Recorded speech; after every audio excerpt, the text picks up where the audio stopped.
I think we're on the air. I think I've been chatting with my guest here because he's always got so many interesting things to say. That's Uh, me. Kelton Hatch is in studio with us this hour. We're at 6 minutes after 9 o'clock. Bill Colley with you as well on Top Story on News Radio 1310, KLIX and News Radio 1310.com. But before you got here, I was having a conversation with Dan Tom from the Sheriff's Department about hunting seasons. And of course, some are underway, but we've got a lot more, and it's going to get really, really busy pretty soon. It is, and I hope that people that are listening are just as excited. I mean, there's two things to be excited for right now. Kids have gone back to school, Right. and so slow down in those zones. But it's hunting season, and so yeah, things are going great guns right now. A lot of folks are out chasing pronghorn right now with their bows. It opened on the 15th. Been having a lot of success with in the different areas that I've been talking to people. We just got done with our comp surveys, and what a comp survey is we go out and we count the pronghorn to determine. We don't count for population numbers. We just count to see how many fawns to how many does there are out there and how many bucks, and the numbers look really good on all that. And then we've got a bunch of elk seasons going on. And so, most of these elk seasons right now that are happening are trying to keep elk out of the corn. And we've just got a lot of the crops are, it's really dry out there in the desert right now. And so we've got these hunts going on, and because the elk are hitting the hay and hitting the cornfields. And so if you have any of these early hunts, that's where to look for them, is near the corn and the hay, Right. because they're going to be within about a mile and a half, 2 miles of that. And so they'll go in and hit those at night and then come back out in the desert and bed down in a hollow somewhere trying to stay cool. Sometimes they'll end up staying right in the cornfield, but if you can't hunt in the cornfield without permission, that's private property, and anything that's cultivated or tilled, irrigated like that, you have to get permission first before you hunt on it. I just was told the other day that you mentioned early mornings that if you'd like to see moose right now, right after sunrise in the South Hills is the best time. Yeah, you bet. And late in the evening. They're a big-bodied animal. They're black. They don't want to hang out in the sun all day, and they'll be up there right at the crack of dawn. And then just towards the evening, as things starts cooling off, just before the sunset, is when you're going to start seeing most of the animals right now, because it's still hot in the days, but man, it's been nice at night.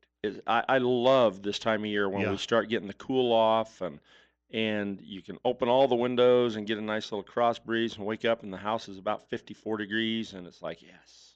And when you see them, they're foraging and getting water usually just before sunset and sunrise. Yes, typically. And when it's hot like this, I mean, a lot of pronghorn hunters will use water holes, and a lot of animals, because it's hot right now, will hit water again around 2 or 3. Typically, they'll try to remain to the shadows when they're in the water holes they're hitting, but pronghorn are notorious for walking up to water troughs out in the middle of the desert, in the middle of the afternoon, because just like anybody else, when it's 85, 90 degrees out there, they get thirsty, and so they'll move into that water. But they're that's just it's just cooler that time of day. It's safer for them, and that's just typically when big game animals move around. You got a note here about fire danger, and it struck me there's probably two things to be concerned about. Number one, you don't want somebody starting a fire while they're out there. Number two, if you see a fire, you better get out of the way and get out of the way fast. Yeah, and get it reported. You bet. Right now, we're just a tinderbox, and so we're just really wanting to warn folks that are out bouncing around. Make sure that you have your spark arresters on your motorcycles and your ATVs. Do not ever park on tall grass and sagebrush. Um, you just don't want to burn up the country right now. And there's the Forest Service and BLM right now are in level 1 fire restrictions, and that means that you can only have fires in designated campgrounds. You can't have them just out on the site, at your uh, roughing it camping areas and stuff like that. But so just be really, really cautious out there. Things are it's a tinderbox out there, and you just need to be cautious. We've got a caller with us. It's 11 minutes after 9 o'clock. Kelton Hatch is our guest this hour from Idaho Fish and Game. We're at 66 on Top Story on News Radio 1310 KLIX and News Radio 1310.com with Bill Colley. And caller, you're on the air. Good morning, guys. I really like it when Kelton comes on. He puts a little humor on things and very informative. I've got just kind of a question, and was procrastinating putting in on the second chance hunts, and Now it's too late. and I and it was almost too late the day of the hunt. I guess one of the machines here in Burley crashed, so I was going to do it at home. And I'm not a wizard on a computer, but my wife is pretty good. And Kelton, we struggled for 2 hours on. It's just, I don't know. It's just not a real friendly site, and I want to give all the money I can to you guys because that's where sportsmen do. But it almost made it. We finally just called a number on there, and somebody was good enough to answer at 9:30 at night, and they took her license and did it. But gosh darn, that is just a tough site to navigate. So I just wanted you guys to know because we want to participate and give money, but it sure made it tough. Yeah. And I'll apologize for that. I guess the old adage is we're not happy till you're not happy. And that website really makes you feel that way. It drives us nuts. Just for your information, we're getting a new licensed vendor. So next year, that is one of the key things that they've got to do is simplify that. The problem is I work for the department. If anybody calls on that trying to buy a license online, I have to transfer it to the front desk because I'm not smart enough to figure it out. Well, I know it would challenge me, but my wife's a pretty good wizard on that. And hey, but just what you just said here, a lot of people had the same problem, and I told them I'd call in and talk. But thank you. We got a lot of money out here, so we need to give it to the Fish and Game, and I appreciate it. And thank you very much. Well, thank you guys. I think that's a good notion because we need to repeat. Fish and Game operates not on tax revenue. No, zero tax revenue. We're just sportsman funded. It comes from a federal excise tax on hunting and fishing equipment, and then the sportsman's dollars that are spent in Idaho. Hunting and fishing licenses. We're a dedicated fund agency, and so we really appreciate sportsmen like this. I'm the same way. I go to the vendor and try to get things in earlier than. I got to tease him a little bit for waiting until the last night to go online because I was talking to a kid that was over there in Burley working at Walmart, and he says, I could not believe it. People were showing up at 10:30 at night, and I had to stay an extra hour. And I says, well, at least you got paid overtime. He says, it was only an hour. He didn't care about the overtime. He says there's just a lot of people that had procrastinated, and I understand that. But I apologize again for those computer systems. It is a nightmare to get on. You have to go in and you have to make the thing that most people end up goofing up on that is you have to make a sportsman's ID of yourself in there so that then when you can log back in and then you can go through the whole bells and whistles of getting applications. And once you get that first part done, it makes it a little easier from my understanding. I've never done it. But and just while we're talking about that, the second chance controlled hunt draws were on the 15th that night, and so we're hoping to have those results out by the 20th, but we will for sure have them out by the 25th. But they're hoping to really push these through because several of those hunts had already started, and they're trying to get those tags out in people's hands so that they don't miss too much of the season. We have another caller with us. Caller, you're on the air at 9:15 on KLIX. Go ahead. Yeah, Kelton. I'm an archery hunter, and I'm wondering if there's anywhere on the site that I can find where you guys are going to be posting depredation hunts in archery units for elk. So if there's the opportunity, I may go to a different unit instead of risking being in there with the rifle hunters at the same time. That's one of those key things we've been talking about, and I appreciate you bringing that up because that has just been a nightmare for us as well as archers because we get these bad depredation. What he's talking about is we get elk that are hitting these hay fields, and then we'll bring in a depredation hunt, bring in folks with rifles to remove some of those elk so we don't have too much damage done to the crops. It's just not a safe situation because we've got archers out there full camo trying to sneak up on critters, and then we got folks out there with high-powered rifles shooting. And so, what we're going to try to do this year is anything that comes on. If you hopefully you have a Facebook account, we'll publish them in two places. It's going to be I'll throw them on Facebook, and it's under Magic Valley Fish and Game or Fish and Game Magic Valley, and then we will also put them on our Magic Valley website on the Idaho Department of Fish and Game. And there's just a section that just highlights Magic Valley activities on there. And so we're going to try. We'll have them on both of those places, and we'll try to get the stuff out into the media when we do things like that. But I do appreciate that call. Want to thank him. It's 9:16, and Kelton Hatch is our guest from Idaho Fish and Game. You have a note here about warm weather hunting takes planning. You know, you think about it in the wintertime, you can always put more clothes on. You can. But summertime, you don't have a lot of options. Well, the thing is the thing that we run into every year when we have these early hunts, and I'm going to give you a little example. I'm up in the Frank Church and I was hunting elk, and it was actually in November, but it was unseasonably warm that year. And all of a sudden, I can smell something just horrid. And I'm sitting here going, well, then I start, I didn't see crows and magpies. And then I heard something going on over in the timber, and I was working my horse up the trail, and I see this guy working on the side hill dragging something. I go over there, and he's got a bull elk that he's dragging out of the Frank Church hole. And evidently he's been dragging this elk for the last 4 days. He had never hunted elk. He was from back east. He had came out here to hunt elk, and he had shot this great big animal, and he was thinking it was like a whitetail that he could just throw under an arm and drag out. Well, it had bone spoiled, and you could smell it because it was so warm. And that's when I get talking about unseasonably warm temperatures. If you're going to go out and you're hunting elk or deer, you better have a game plan on how to get that critter out of there, because you dump an elk, and I mean, you're looking at 4 solid backpack loads.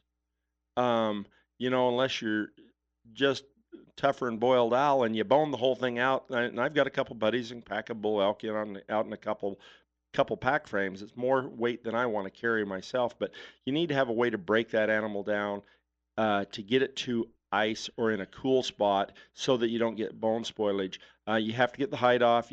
Elk, you really need to get quartered up there. Just a big chunk of meat. And it takes, even in 40-degree cooler, it takes several hours for that meat to cool down against the bone. And when it's 85 or 90 degrees down there, it's never going to cool down. And so you really need to have a game plan. So kind of plan ahead. I really recommend, if you see a bull elk, or you're hunting elk and you start seeing them around 10 or 11 o'clock and they're 5 miles from your vehicle, right now I probably wouldn't shoot it, because you're going to have a devil of a time getting it back to the cooler. However, if I saw that same animal that far away at 7:30 or 8 o'clock at night, I know it's going to drop down to 50. I know it's going to get cool. I know that I can get the hide off of it, and I've got all night to work on this animal, and I'm not going to have just make sure you have your flashlight so you can work on it all night, and you know where you parked your truck so you can find it and things like that. But you just need to have kind of a game plan on that. I want to thank Kelton Hatch for a little bit of advice there for people. And we've got more advice coming up from Idaho Fish and Game in just a few minutes. Gosh, we're at 69. Quick warm-up today. Bill Colley with you as well on Top Story on News Radio 1310, KLIX and newsradio1310.com. Our studio guest is representing Idaho Fish and Game today. Kelton Hatch joins us on a monthly basis, and sometimes if there's a big meeting or something coming up, we see him more often. It's 9:22 and it's 68. Bill Colley with you as well on Top Story on News Radio 1310, KLIX and newsradio1310.com. Before we get back to our discussion with Kelton, I just wanted to mention Bish's RV has opened a new location in Meridian, and instead of just having one grand opening, they're doing it statewide at all Bish's RV centers, including in Twin Falls. Stop in for unreal deals. It's a grand opening celebration at Bish's RV, where memories begin. We were just talking off air. Kelton is busy at a couple of fairs over the next few weeks. One just to our east over in the Burley area. Yeah, Cassia County Fair and Rodeo. You're going to be over there today, right? I'll be over there today. I've been over there the last 2 days, talked to a lot of folks over there. It's always good to get out and see folks. So swing by our booth. We're in the Merchants Building. And then in 2 weeks, we'll be at the Twin Falls County Fair and Rodeo. I will not be working at the fair booth, however, but we'll have a lot of other staff over there. My kids show animals, then I'm also on the fair board over there. So it's like you got 2 jobs going on, plus trying to keep the fish and game booth going. So you don't take a lot of vacations in late summer. I don't. I don't. It's just, well, I am taking vacation days for this. It's just not a vacation. That's all. But no, but swing by and see us. We'll have the cap trailer over there. We're talking a little bit more about price lock and trying to explain that to make sure that folks get their hunting license bought this year so that they don't get that 20% increase next year if they don't buy a hunting or fishing license this year. And just, come by and say hi. Tell us what we're doing right and tell us what we're doing wrong so we can do better. You were mentioning, because a caller brought this up earlier about additional draws. You had a little bit more you wanted to talk about. Yeah, no, I think I think it's just we had those draws that are coming out, and so be patient with us. We'll get that information out as soon as we can.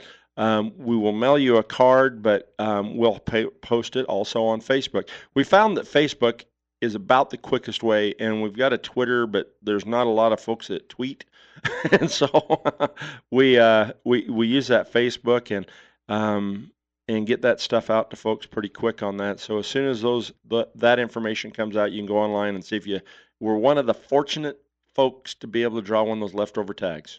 You have a note here too. Remember hunting ethics, and that comes up with most callers. It seems every time you're here too. It is, and it's that small minority, of people that make it bad for others.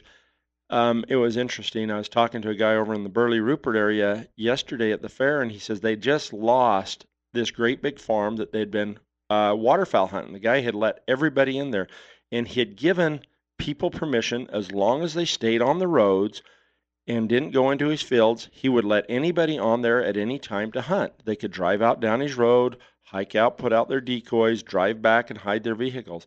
Well, some folks decided to go out there and drive off-road, got stuck in some of his crops, and now he's closed down several thousand acres.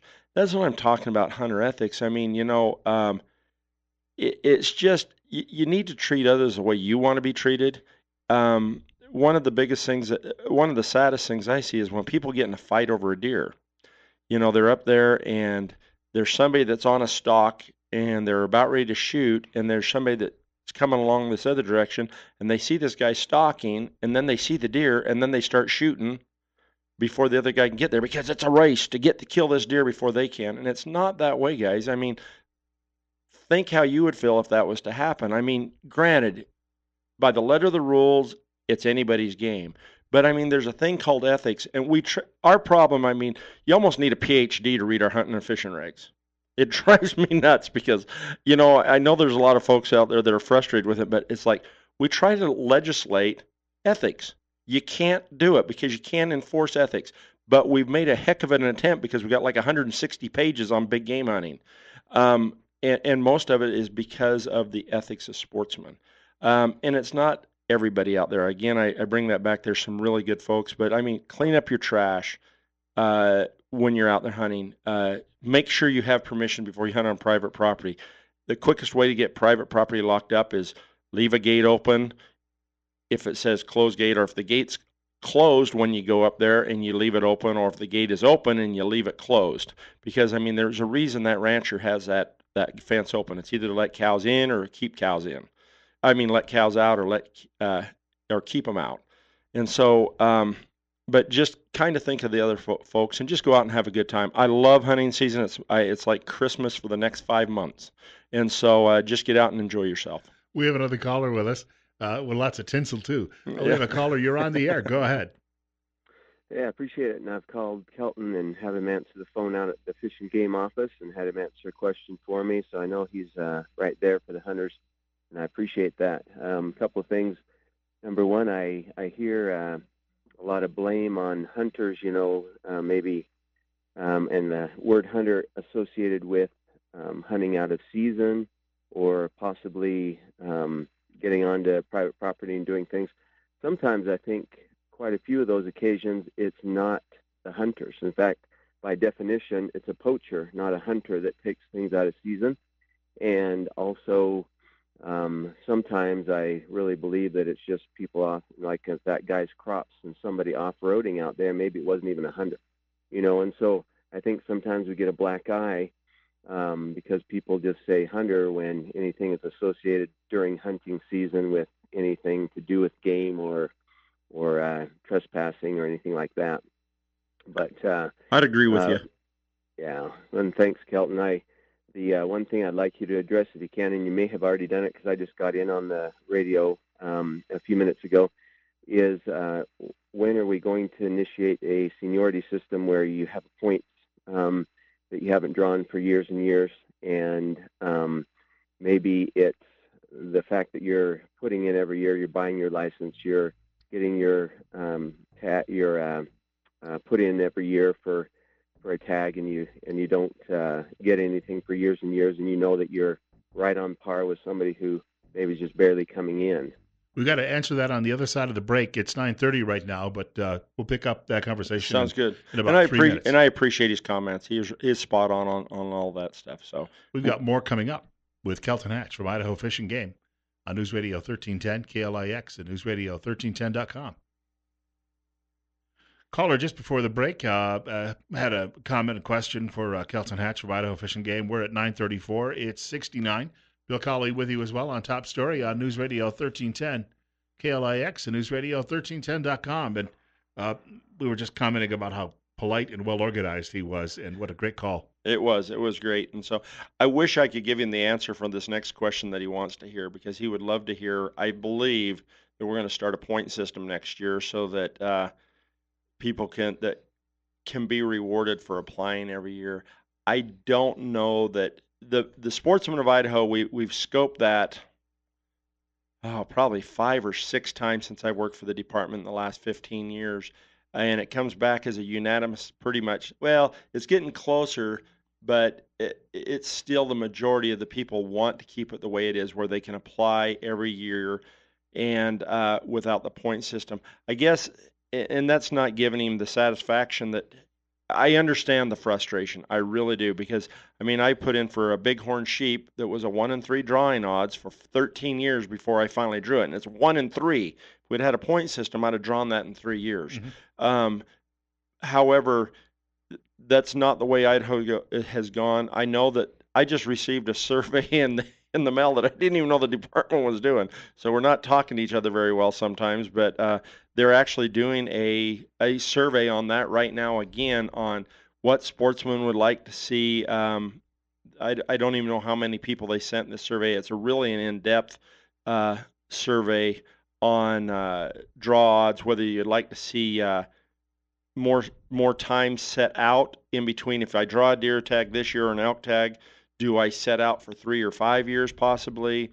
Do I want to hunt big bucks or big elk every year? And so it's just trying to go in there and get some of that information from folks. Again, there's a lot of different things that we could do rather than the point system, and that is increase the set out time. If you do draw a tag, you lay out for a few more years.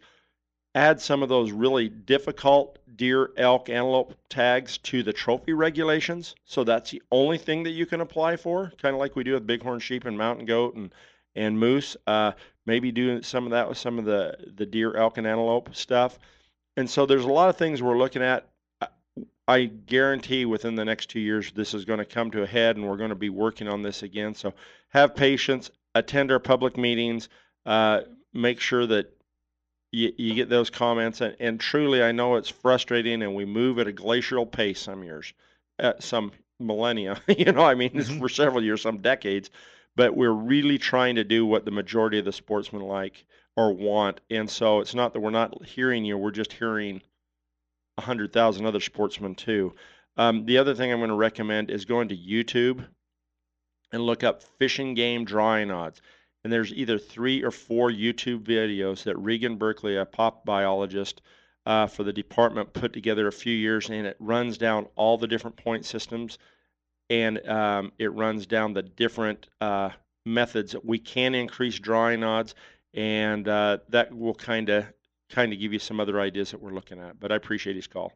We wanted to mention you have a point here that I think a lot of people may come across injured animals, and what do you do in that situation? Because it can be dangerous to the person who comes across the animal too. It can. And so,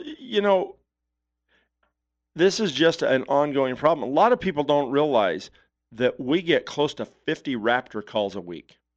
I've got a hawk down, I've got an owl down, I've got these animals in my yard or on the road, or I saw them over here.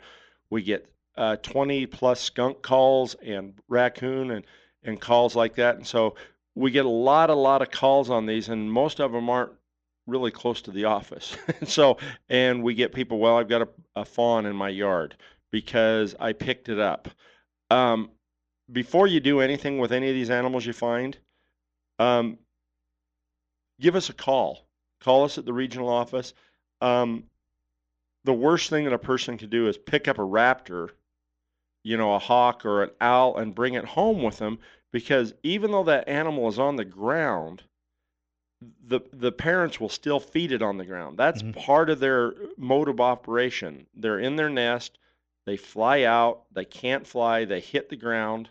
Mom lands down there, dad lands down there, they feed them, they get strong enough, and they learn how to fly. Do some of them die from predators? Yes. But we've got lots of hawks and lots of raptors out there, and so we can't afford, and we don't have the funding, we don't have the manpower to rehab every hawk. We work harder with some of the bald eagles and some of the protected species that have lower numbers, but give us a call if you got one in your yard and things like that. Let us know where they're at, but give us some time to react to some of those things too, because we just get lots and lots of calls. If you see a fawn, if you see any other wild animal out there, unless the mother's dead right beside of it, just leave it where it's at. You can give us a call. We'll send somebody out there to check things out, depending on what it is. But we get people loading up fawns in the back of their cars. We get people picking up raptors and taking them home. And then, like, I had a kestrel over at Canyon Ridge High School, and we went over, and the mother was swinging around, and so I just moved the kestrel around the corner, talked to the people that were going to summer school there, and said, leave this animal alone. And the mother, well, it fed it for the next week and a half on the ground. They watched it until it learned to fly off, and it was able to get along. It's just us jumping in where we're not needed. We got more with Kelton Hatch coming up in just a couple of minutes, and more of your telephone calls too. Kelton Hatch is our guest from Idaho Fish and Game. He's with us for another 15 minutes or so. Bill Colley with you as well on Top Story on News Radio 1310. KLIX and newsradio1310.com, and at 9:43, we're at 69. And we've been busy with calls, but you still have a few things left on the agenda. You have a note on the commission meeting. Yeah, I'll try to smoke through these so we have some time for calls. The 25th, the commission's meeting in Boise. They're going to meet at 11 a.m. They're going to discuss sage grouse seasons. They're going to talk about the use of two-way communications for big game hunting, as well as trail cams. And so if you're interested in any of that, go over that commission meeting. They're not going to have a public hearing, but we've been taking comment on that for the last month, and so we should have a decision coming up pretty quick. And then you've got a note on the fishing roundup, because we spent most of the time talking about red meat. Yeah, well, it is hunting season, and it's been fishing. And the funny thing is, all my fishing buddies that are hardcore fishermen, they can't wait till hunting season gets here so that those, just Johnny-come-lately, once-in-a-while anglers head to the field and start hunting. and then they have all their fishing to themselves. But bad news, we did not have enough steelhead come in this year on the run, and so we're closing the steelhead season actually today. Today's the last day for catch for steelhead at midnight.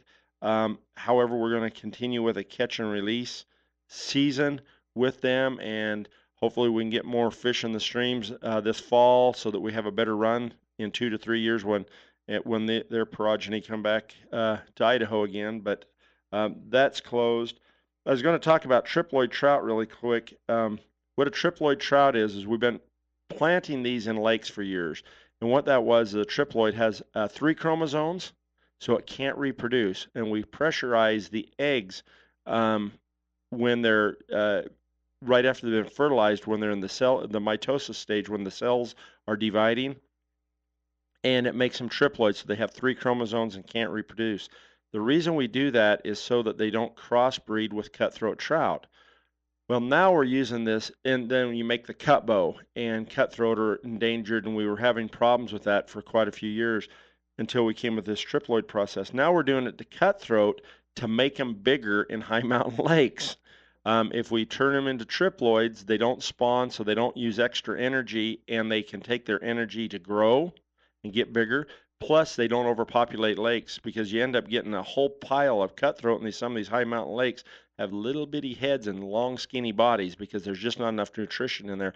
So we've been doing this for the last couple of years, and we've really seen some increases in size in some of these high mountain lakes. So we're pretty excited about that. But good time of year to get out fishing. Streams are down. Water's starting to cool off. Hopefully, in a couple of weeks, we'll start having some of this moss die off. But be really cautious right now because we still have some blue-green algae in some of the lakes, and that can be hazardous to your pets.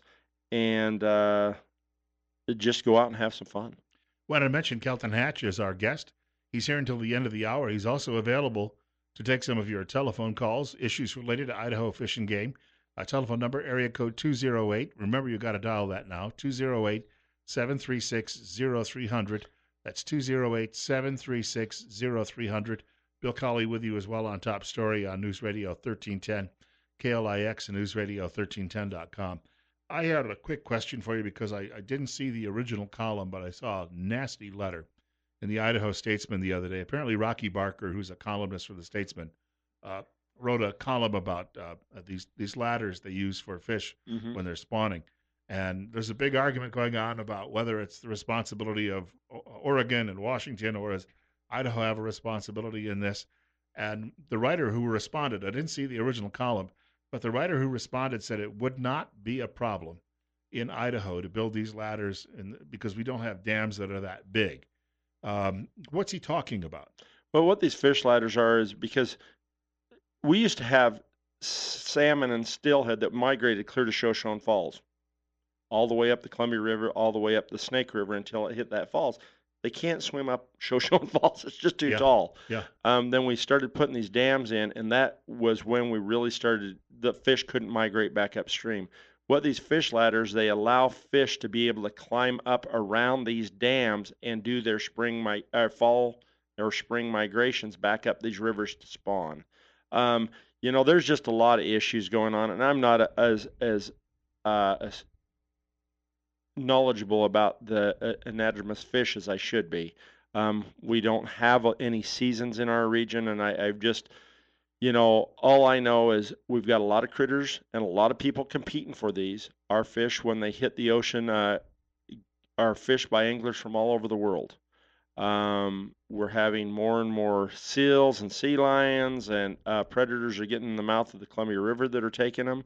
We're competing with 2 other states before they get here, plus all the anglers, and we're just kind of the last one on the it's kind of like the last one at the table to get their food. A lot of other people have taken their handful out of there, and so there's just a lot of things that are coming down trying to make this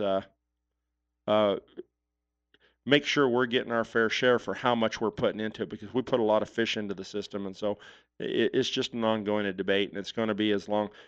Well, I guess it's kind of about made me cry when we got a new prefix in Idaho. And it sounds really silly, but I hate to see us grow. I hate to see us grow that much. I know we need to have some growth for economics and things like that, but man, I love my 208 prefix. That's all we need. We don't need any more people, but it's not going to happen. Well, the more and more people we have come out west, the thinner and thinner piece of pie you get, and that's what's going on with the fish. Going to get very competitive too, though, because a lot of the people who come here, they're coming because they like hunting and fishing. You don't come to Idaho to make a million. Right. You come to Idaho because you love the outdoors. Well said, and I think that the newcomers, especially even tourists, that industry just grows by leaps and bounds. And because of that, if you're out hunting, you're dealing with other people who are out ATVing, and you're dealing with people who are hiking, and all of these things. Oh, yeah. That weren't necessarily big 25 years ago. Well, it blows you away when you go in the South Hills. I mean, I think since I moved here, when I first moved here, when I looked at the numbers, we had about 100 or 90, 200 archers up there 15 years ago. So in 2002, we had about 200 bow hunters. Before we made it an unlimited, we was up to 1,300 bow hunters. Right now, you run up to any of those campgrounds during archery season, and there is more weekend campers and ATVers up there than hunters. Well, that wasn't the case 15 years ago, and it's just we're growing. People are enjoying the outdoors, and it's good. And we just have to learn how to be able to divide this up and use it amongst all users, and not have to legislate it to death. And so it's just going to take a lot of people with a lot of patience, not thinking it's just all theirs. I was up. Drove up there a couple of months ago, and Saturday morning, and I got up there, and there's this huge parking lot, and I see all the ATVers. They gather together, and then they move out. Mhm. And it's a huge parking lot, and it's almost like a rally going on. And they have a lot of those. I mean, they'll run from Jackpot across the South Hills, from Oakley to Rogerson. A lot of great trails up there for them to run around on. And it drives hunters nuts sometimes because they're hunting near those trails, and then they have 150 ATVers go by. You just kind of have to plan accordingly. And, those guys are doing nothing wrong. They're enjoying the outdoors just like our sportsmen. But, the more we grow, the more people are going to use, and the more the resource will be limited. But, we got a lot of great backcountry, and so I don't want to sound doom and gloom, but it's just one of those things we have to really be involved in. Right now. They're in travel planning, the BLM up in the Sun Valley, Ketchum area. I went up to those meetings, talking to Mike Courtney. He's the director over BLM in this area. It looks like we're going to be doing travel planning for the South Hills within the next year to two. It's going to be very critical that people get involved and get their information out there so that we can have all parties represented. There's going to also be some restrictions Monday in some parts of the state because we're going to have a lot of people here for the day, and that's going to have an impact too as well. It is. They've already closed campgrounds up in the Stanley Basin area. I know that I've been talking to people at the fair that had left yesterday to go save their camping area for themselves and a couple other people. They're planning on staying until Tuesday or Wednesday next week just because they want to avoid the crowds. I do think there's going to be a lot of folks. I know that people are renting spots in their fields so that people can set up campers right now, so that they can see the eclipse. I'm going to watch it from the South Hills. I know it's not a full eclipse, but a lot less headache driving to the south than to the north. And so, if you're up there, maybe I'll see you somewhere at around 10 or 11 watching the eclipse. It's also going to have some impact too, though, on the wildlife because we were talking off air earlier, and I mentioned working for David Schumacher years ago from CBS News. And David and I were at lunch one day, and he was telling me the story about he covered one of these total eclipses and about how the birds stopped singing and cattle were going to sleep, and some of them are coming back into the barn thinking it's late at night. So wildlife itself, they're not used to this. Well, and the thing is most all animals are triggered photos. I forget the terminology, but according to the hours of daylight. Fish spawn because of how long they have light on them. So we can go to these hatcheries and we can have fish spawn year round by adjusting the hours of light that they're receiving. Deer go into rut because of the hours of light that's out there. There's some other factors, the cool and things like that may push them a little bit, but the biggest thing is the hours of light. So yeah, I mean, when it gets dark in the middle of the day, that dark, it does, birds will quit chirping and they'll get noisy and then they'll just quit because it gets dark. And then they'll start again because it's morning. And so, I wish my life were that simple some days. We have a caller with us. It's 9:54 and you're up next on KLIX. Go ahead. Yeah, I have a question for Kelton. I heard yesterday that, and I heard you a few minutes ago talking about the Steelhead Run. Now, I have some friends who live out of state, and we're contemplating on still going up by Shoup area. Yep. Now, are they going to be required to buy a steelhead permit, or can they just get away with a regular fishing permit? Boy, I'm guessing if they're targeting steelhead and they have their steelhead, that's a good question, and I don't know. Maybe what I'll try to do is call Bill and have him run it on the radio tomorrow for me, because that's just higher in my pay grade. That's a good question. Yeah, I was wondering about that, because if you can't harvest, that's what the permit's for, is to tag the permit. Yeah, to tag the permit. So, and I don't know whether you're, if you're fishing with, what's a traditional steelhead gear, if they're going to cite people for, I don't know. That's a really good one. I will find out after the show, and Bill will have it on here tomorrow. I'll call him back and make sure he has it. Yeah, I'd appreciate that. You bet. But no, that's a good call. That's stump the semi-professional here. So, but no, thanks for the call. Appreciate it. That's a good one. A couple of minutes to go too, and you referenced sage grouse earlier. It looks as like Ryan Zinke is going to allow the states to revisit this whole plan that the various, I think it was 11 states signed off on a year ago. And this sage grouse deal it's just a tough deal. I don't know. We are really contemplating what to suggest for our season still, because we lost 10,000 acres up above Shoshone in some critical sagebrush habitat. This well as 100,000 acres. And so what we've done on that big fire up there is we've taken an overlay of all the known leks, and the leks are the breeding areas, and all the known nesting areas, because we've gone into these breeding areas, captured hands, put radio transmitters on them, followed and seen where they nested, and so we can document the habitat that's critical to these sage grouse.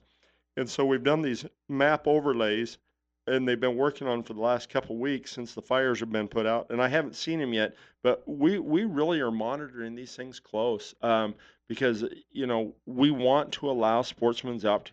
I was talking to a guy the other day. He's just like me. Grew up in Idaho. Was teethed basically on sage grouse. That's one of my favorite birds as a kid. Still love going, and I don't shoot a lot of them, but I harvest one or two every year, so that I can sit down and have a meal with my family with them. A lot of people that aren't used to sage grouse don't like them. I grew up on them. Love eating them. They are not they're a stronger tasting bird. They really are. They're dark meat. And you really have to know how to cook them. You cannot overcook them. You have to have them medium rare. Otherwise, you can't hardly choke them down. So we really want to keep that sage grouse season, and we shoot so few of them that we do not have an overall impact on the overall population, but it's still, we can on areas that have been burned like that. And so I don't know, there's a lot going on with sage grouse, and it's something that we monitor all the time. I think this last summer, between University of Idaho and us in the area, we had almost 15 people out studying them and monitoring different groups of sage grouse this year, plus all our big lek counts and stuff, because they're such a species of concern. We'll see you again in a few weeks. Sounds good, and I'll get that. I'll have that information to you on that steelhead permit today, so you can mention it tomorrow morning. So thank you very much. That'll keep people coming back. Get out and have fun. Go hunting. And drop by the fair in Cassia County. You bet. Go fishing. I'm going to get out there myself one of these days. God willing, the creek don't rise. I'll be back here tomorrow morning between 8 and 10 o'clock. And we're also talking firearms in hour number 2 of the program tomorrow.